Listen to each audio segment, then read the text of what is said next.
The Central Bank of Nigeria ordered deposit money banks to guard against artificial cash scarcity in the country. Findings revealed that the trend still persists in some parts of the country.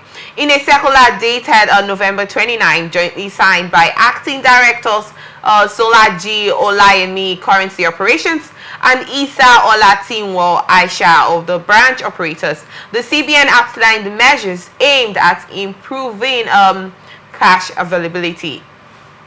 According to the circular, the CBN directed banks to ensure efficient cash disbursement through both automated teller machines and over-the-counter channels, warning of penalties for non-compliance. The Apex Bank also urged customers experiencing challenges to report incidents with details such as account name, bank name, transaction amount, and dates. Dedicated phone numbers and email addresses were released for Nigerians to report difficulties accessing cash.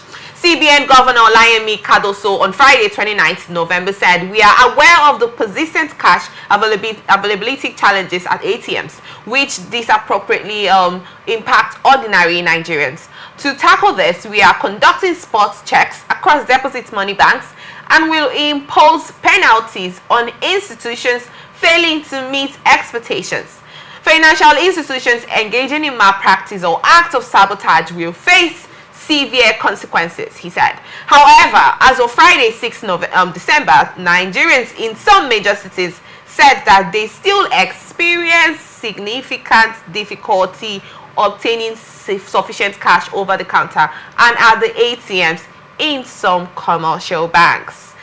I asked this question to one of my guests on Sunday. When was the last time you used the ATM machine to make withdrawals? When was the last time? Can you remember? That's the exact question I wanted to ask you. Okay. And I'm sure, have you been to the bank to get over the counter, to get money over the counter, or you've been regularly using the POS? See. So I wanted to I say this and I mean it. We joke too much here. Okay. We are a joke. Locally and internationally. We are a huge joke. Cardoso knows that he is so sincere about what he's saying.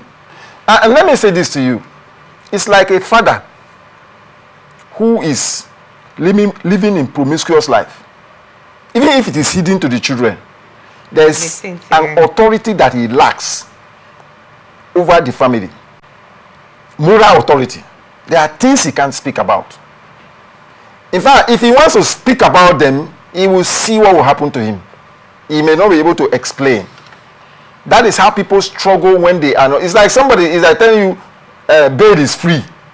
Do you understand? It's like telling you bail is free. Or that police don't extort those of our brothers and sisters on the road that I prefer to call them government approved armed robbers. Yeah, there are some of them who are migrated to that level. And the thing that's eating deep into them. And they know that that is not the way forward. They can't train their children with those stolen money. They know it. In fact, I don't know what the ATM is just for fancy. How many ATM machines is dispensing cash? In fact, long ago, when I saw some that dispense cash, these what do you call them? POS operators.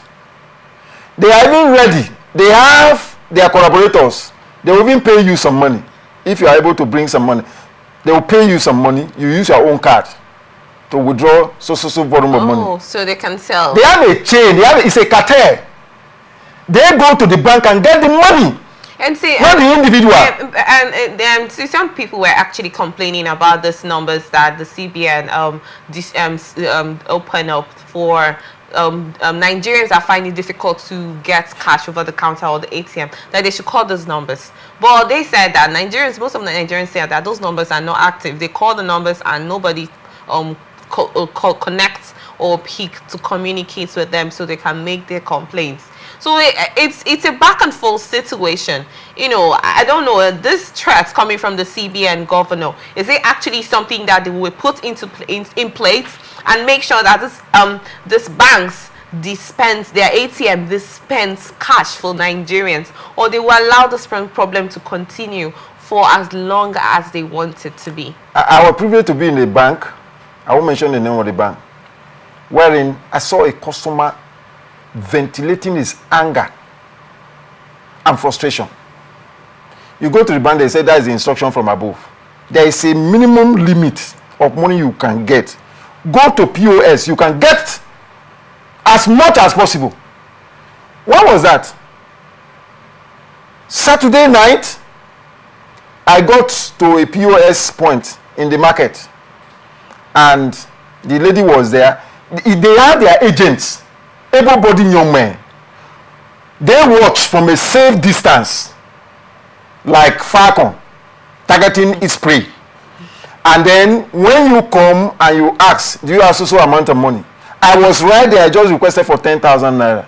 And see what is going on, where the banks are benefiting. You know, when you go to the market and you buy, or let's say you take money from a POS, you are paying the bank indirectly as you are doing that transaction. Apart from this one, 10,000 naira, 300 naira. Do you know how much that is? Even the banks feel that they are not making any good money if the Nigerian can pay 300 under what I may prefer to call financial gunpoint. Because nobody in his right senses will want to part with 300 naira for just 10,000 naira. And how many times can you repeat that process? They will tell you some thousands if you want to get a certain amount of money. And you look at it, wait a minute, are we joking here? Do we have a government?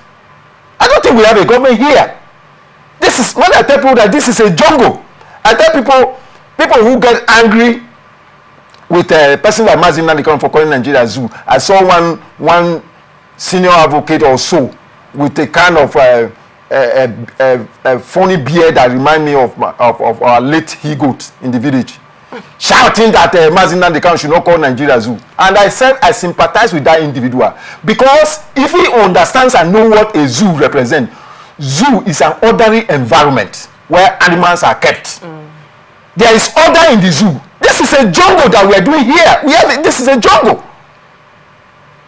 where you can't predict what is going to happen to you. You leave your house, you are not sure of nothing.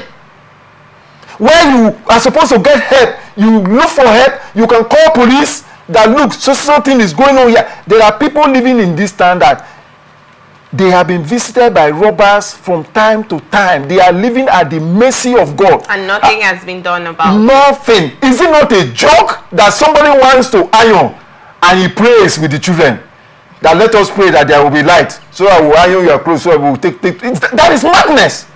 That's why when people leave this country, they throw the religion into a dustbin, because they come into, stark reality with what government is all about, and the government responsibility to the citizens. They know that place, because you are a human being, you are human just by the fact that you are a human being. There are things that cannot happen to you. I know of recently my mentor, Dr. Charles Apoki. He said people can travel 24 hours and you will not have any sense of insecurity. Do you understand? Yeah. From state to state, from city to city. The system is organized security-wise. Not here that you have government-approved bandits on the road under the guise of security agents. I'm so sorry. I feel so sorry to say that, because there are words I'm not supposed to use. But this is the sad reality on the ground.